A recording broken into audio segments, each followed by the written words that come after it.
Hi YouTube family, माझ्या चॅनलमध्ये तुमचं स्वागत आहे। आज आपण सुंदर पर्स शिवणार आहे।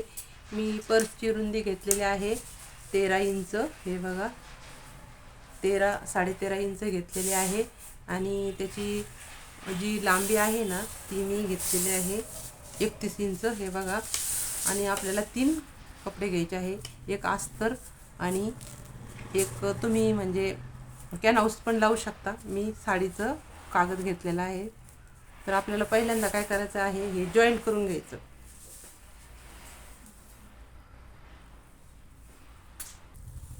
एकमेकाला जोडून घ्यायचं असं।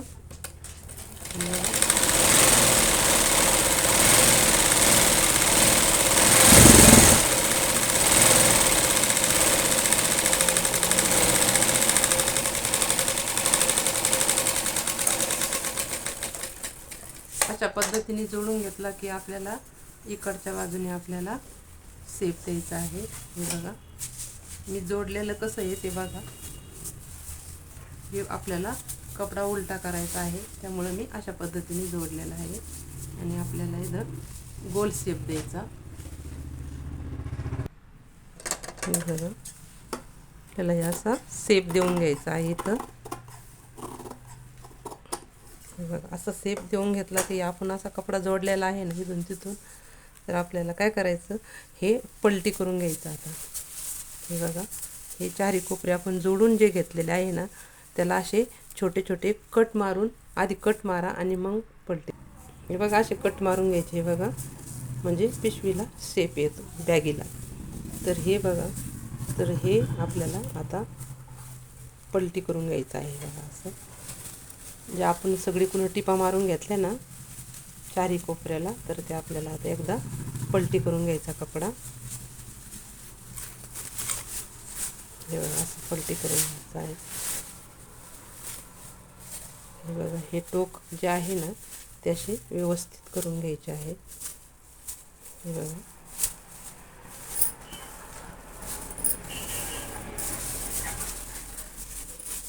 हे बघा हे असे टोक आहे ना व्यवस्थित करून घ्यायचे आहे बॅगीचे असे। हे बघा असे टोक व्यवस्थित करून घ्यायचे, म्हणजे ही बॅगीची उंची झालेली आहे। बघा हे बघा ही बॅगीची उंची आहे आणि ही समोरची बाजू आहे।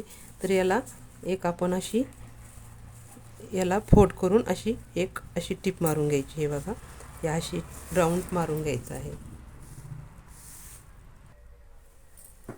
हे बघा अशा पद्धतीने हा राऊंड आपल्याला मारून घ्यायचा आहे। गोल गोल गोल गोल राऊंड मारून घ्यायचा।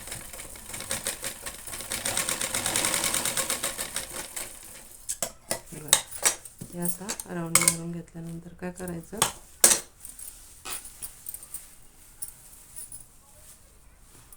हे बघा अशा पद्धतीने आपल्याला ही बॅग शिवून घ्यायची आहे। तर पहिल्यांदा काय करायचं,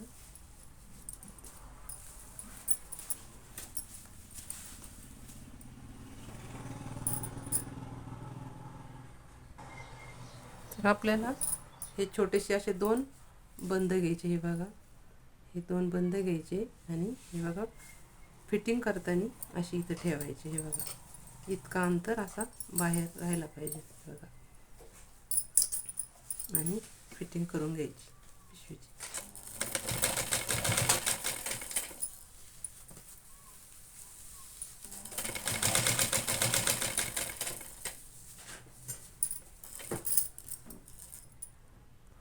हे बघा अशा पद्धतीने आपल्याला हा बंद लावून घ्यायचा आहे इथं, आणि आपल्या इकडच्या साईडने सुद्धा तसंच करायचं आहे। इकडच्या साईडने सुद्धा आपल्याला असा हा बंद लावायचा आहे। अशा पद्धतीने हे बघा दोन्ही पण बंद जोडलेले आहे। हे बघा असे दोन्ही पण मी बंद जोडून घेतलेले आहे, इकडून एक आणि इकडून एक। तर आपल्याला काय करायचं, हे बघा ही बंद घ्यायचे, त्याच्यामध्ये अशी ओवायची आणि त्याला असं शिवून घ्यायचं इथं।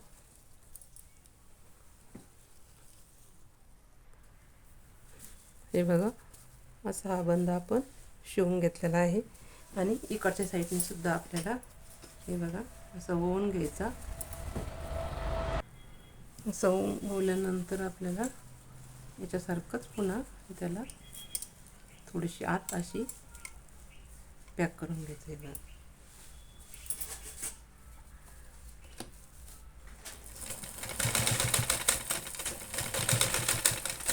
व्यवस्थित पॅक करून घ्यायचा बंद, म्हणजे तुटण्याची भीती राहत नाही.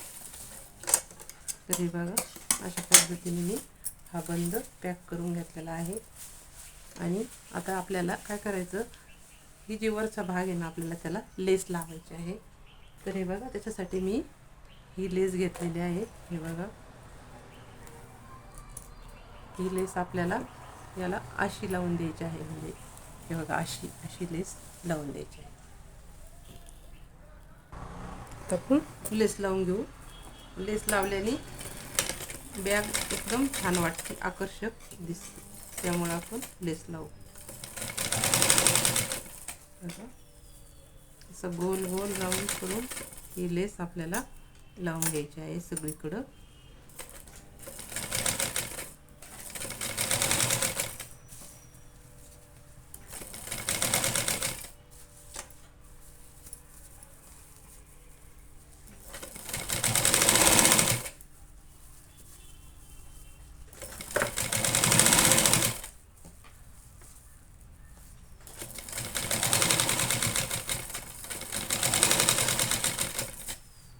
अशा सगळ्याचा गोल राऊंड मारून घ्यायचा. तर हे बघा अशा पद्धतीने आपण लेस लावून घेतलेली आहे.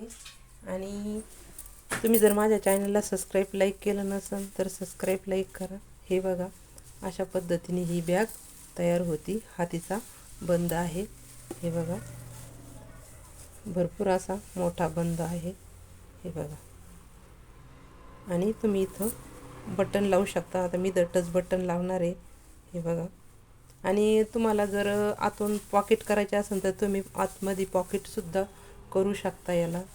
म्हणजे काही पैसे वगैरे ठेवायला मी इथं टच बटन लावणार आहे आणि हे सुद्धा बटन वरतून लावणार आहे.